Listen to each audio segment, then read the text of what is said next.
qeyri-adilik vardır. Özün də yaxşı bilirsən.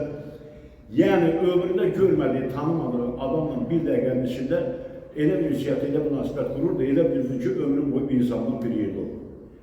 Və bunun o musiqi həssaslığı, bunun o muğama sevgisi məni sözün yaxşı mənasında şübhələndirirdi. Deyirdim, bu uşaq nəsə eləyəcək. Və eləyib də Allaha şükür, sənət şünansının üzrə fəlsəfə doktorudur. Və mən çox sevinirəm. Dünən yox, sırağa gün gəldi bura, bugünkü gecənin təşkilinə görə İbrahim müəllim də oturmuşdu, elə üçümüz oturmuşuq. Dedi ki, müəllim, sənin muğam haqqında o şeirin ki var, orada bütün Azərbaycan muğamları əhatə olub.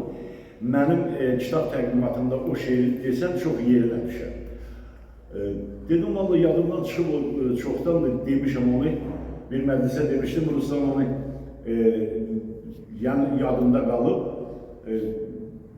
Dedi ki, yox, o yaxşı olar ki, səslənsin. Dedim ki, yadıma düşsə, yəni yaddaşı məni aldatmırsa, amma yaddaş da əvvəlki yaddaş deyil, axı 70 yaş, elə yaşlı ki, bəzən adam görürsən ki, nəzir yadından çıxardır. Beləydi. Musiqi ilə muğam dinləyirəm mən. Muğamat nəğmələr xəzinəsidir. Təmiz məhəbbətlə sevilən odlu ürəklərin vurğun səsidir.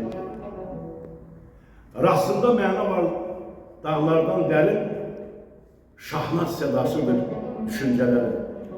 Şur xəstə Qasımın, Böyük Mirzənin aşıq ələskərin zəngöləsidir.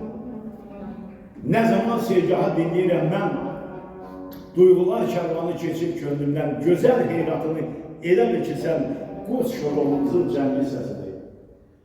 Çağ seyrəngahı bir an səhərdə, qulağını bir ver bayratı küldə, diyan ışını ayırsan oxunan yerdə, gör necə kamanın inləməsidir. Bu yurdun kamanca qaval səsi də, çoban tütəyinin gür nəfəsi də, coşqun gəvərisi, şikəstəsi də, şirin bir musiqi şarkısıdır.